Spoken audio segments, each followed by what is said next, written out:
Hello, friends, and welcome back to Stories About Entitled People. Let's start our video with the story about how OP dealt with a manipulative middle manager who made life miserable for the team. But before we begin, don't forget to subscribe to our channel if you're new here and turn on notifications so you don't miss a new video every single day. Here we go. How I stopped evil boss from profiling employees. Had an evil middle manager boss who eventually lost 1/3 of the team in under 3 months. I'd been there longer than him before his position was built out.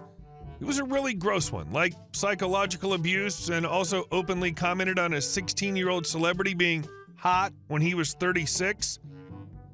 Anyway, when he was onboarded, he pretty quickly assessed which employees he couldn't bully and started trying to make our lives harder.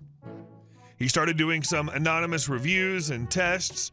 Not surprisingly, some anonymous feedback was super negative for the people on his crap list, even if we were high-performing or project leads.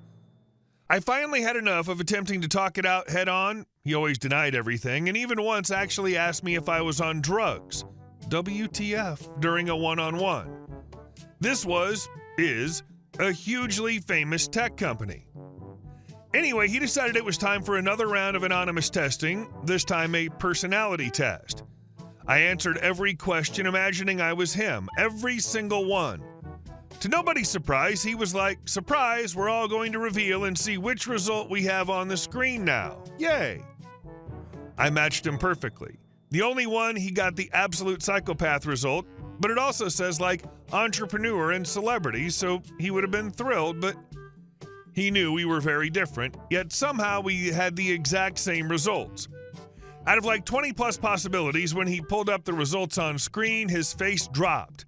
He stared directly at me, immediately breaking the character who was excited for sharing the secret results. I watched him choke down his anger as he pretended to go down the list, now unprepared. Every other sentence out of his mouth suddenly was how unreliable these tests can be, and that you never know. As he dug his hole deeper, explaining backwards regarding this time-wasting team-wide meeting for his stupid exercise, originally intended to single out some folks based upon a personality test, I finally found my opportunity. I smiled at him. I smiled with eye contact. No words. Everything was said there. I watched him die inside, and he still had to fill 25 minutes of his stupid meeting or call it off. I have another story about him. He was an absolute clown. I bet I have more if I think harder, but this is my fave quiet little moment where I ruined his total concept of self in 1 second by doing exactly what was asked of me. Waste my time to take his stupid personality test. Second story. Our company always had a giant rager of a holiday party at the end of the year, renting multi-story concert spaces with DJs, live bands, celebrities, top-shelf liquor, etc. However, he wanted us to also have a team celebration at the end of the day before our winter break. For some reason, I was tasked with this. I was working on a data trend and heuristics project, so very weird I was put on party planning instead of an admin. But I love holiday, and I love my team, so I was excited. Until he had his meeting with me about it. He gave me a tiny budget and a list of things I was not allowed to do for the party.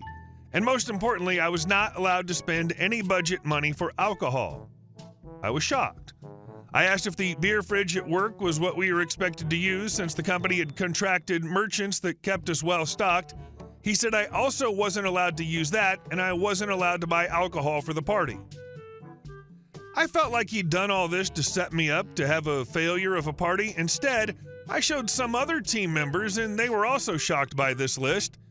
We made a plan. Well, I get this party all set up, and it's about to get fun. Boss shows up with bags in his hands and looks at the spread. He says in front of everyone, "OP, did you actually forget the drinks?" Well, good thing I brought all this, and triumphantly puts his bags of alcohol on the table. But then I'm like, "No, you told me I wasn't allowed to buy drinks." He pretended he would never do that, and then I said, "So I didn't. They did," and pointed to a whole bunch of drinks the rest of the team was pulling out. He realized that not only would he not get to be the hero, but that everyone involved had also seen his horrible list. Deer in headlights moment. The cherry is we had a Secret Santa where I paired all the choices. I made sure I got him for my gift giving, so he opened the gifts, and I had gifted him a really nice flight of 3 high-end gins, his favorite. My attention to detail and kindness towards him obviously made him so uncomfortable after what he just tried to pull. He looked so guilty and unable to enjoy it.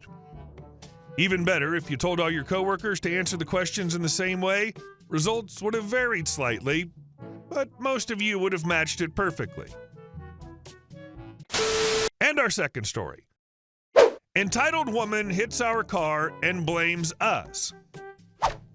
For a small bit of context, we live in the U.S., so we drive on the right side of the road and passenger side is the right side of the car. My local grocery store is located in a small shopping center directly off one of the main roads that pass through my town. Behind the shopping center is a fence cutting it off from a side road, and across that road is a playground and field area for soccer and other such sports. Surrounding this park and behind it are blocks worth of houses.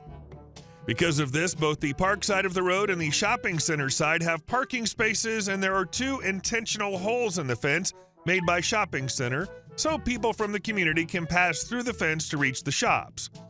The road's also wide enough to have 1 lane of traffic each way between the parked cars. On to the story. My family lives about 3 short blocks behind the shopping center, so instead of going around the long way and parking in the shopping center parking lot, my husband and I regularly park along the fence in one of the marked parking spots, and walking through the fence to shop at the grocery store. On this day, we had someone following behind us as we went to park, right turn into the spot. My husband, who was driving, I was in the passenger seat, turned on the blinker, found a spot, and went to make a right turn into it. The woman driving behind us thought it was a brilliant idea to keep going straight to go around us on the passenger side. So, as you can expect, she hits the passenger side right where the door's hinge is located and then scrapes along the side to the front. My husband and I are shocked, but pull up a bit further to a spot about 2 or 3 down, park and get out of the car to inspect the damage and find out what happened. I had trouble opening my door, but after a small bit of force managed to get it open. Damage wasn't too bad, but we were definitely shook. Then, before we had a chance to react, the woman charged at us, screaming that we're irresponsible and hit her. Luckily, we had a witness that was loading up her own car with groceries, and she got between us and berated the woman for screaming at us and told her what she did was illegal and she had hit us. The woman stood her ground and demanded we pay for the damage to her car as I was going straight and you hit me. I called the cops to take a report, and my husband and her exchanged insurance information, which she gave us problems with too, as at first she claimed she didn't have a phone with her, and then all of a sudden had one when the cops came. The cop, taking both sides of our story, tried very hard to explain to her what she did wrong. He got her to agree that it's a 1-lane road. He got her to agree that we were making the right into the parking spot. When he tried to explain that she can't go around someone on a 1-lane road making a right, she kept telling him that she had the right because she was going straight and we were turning, and then demanded we pay for her damages. This went on for almost an hour until the cop pinched his nose like he was getting a headache and gave up, telling her to take it up with the insurance company. Unfortunately, as it's still recent, I don't have a follow-up to this. But you'd think if a cop is telling you that you're wrong and trying to explain it to you like you're a child, you'd at least wonder if maybe you're wrong. It just amazes me that people can be that clueless about things like this. Rules are rules. They just don't apply to them. It's crazy. And our last story. HOA and Solar Panels. My husband and I recently decided to invest in solar panels for our new home. The way we see it, it's a great long-term decision that'll help us save on energy costs and reduce our carbon footprint. However, we've run into a frustrating roadblock: our HOA. Well, not even the real HOA yet. Our neighborhood's still under development, and a property management company is handling HOA duties until the community is fully established. When I called the woman at the property management company to ask about solar panel approval, she bluntly told me, under no circumstances is solar allowed. I was floored. How can they just ban something as beneficial as solar panels? I asked her if the decision could change once the real HOA takes over when all the homes in our phase are finished. Her response, maybe. The panels would only be on the back of our home, perfectly aligned with where the sunlight hits. You wouldn't even be able to see them from the front, so it's not like it would ruin the aesthetic of the neighborhood. But apparently aesthetics outweigh sustainability in their book. What makes this more frustrating is that some of our neighbors have already done things without HOA approval, including adding solar panels and even putting up fences without any issues. We live in Pennsylvania, one of only 7 states where there are no legal protections for homeowners when it comes to solar panels in HOA communities. Basically, the HOA has the final say here. But why should they be able to dictate how much we spend on our own electricity? It didn't make sense to us. So we made the decision to move forward with the solar installation without HOA approval. We weighed the risks, but ultimately felt that it was our home and we should have the right to make decisions that are financially and environmentally responsible. The solar company started the installation, and for a brief period, things were fine. We were excited to start using renewable energy. Then the lawsuit came. The property management company, acting as our pseudo HOA, decided to sue us. We knew it was a possibility, but still stung to have them actually take us to court. Their claim that we violated HOA guidelines that haven't even been fully established yet. Update. The lawsuit was definitely stressful, but we fought back. We hired a lawyer who specializes in HOA disputes, and with the support of some of our neighbors who were in similar situations, we were ready to challenge their unreasonable demands. We made it clear that they were selectively enforcing rules. Other neighbors had done similar things without facing consequences. Plus, with no fully established HOA, we argued that there weren't concrete rules to begin with. The judge agreed that the case was shaky at best, since the HOA hadn't formally adopted any solar-specific guidelines and wasn't consistently enforcing its policies. The lawsuit was dismissed. Not only that, but our case opened the door for discussions on more homeowner-friendly policies in the new HOA.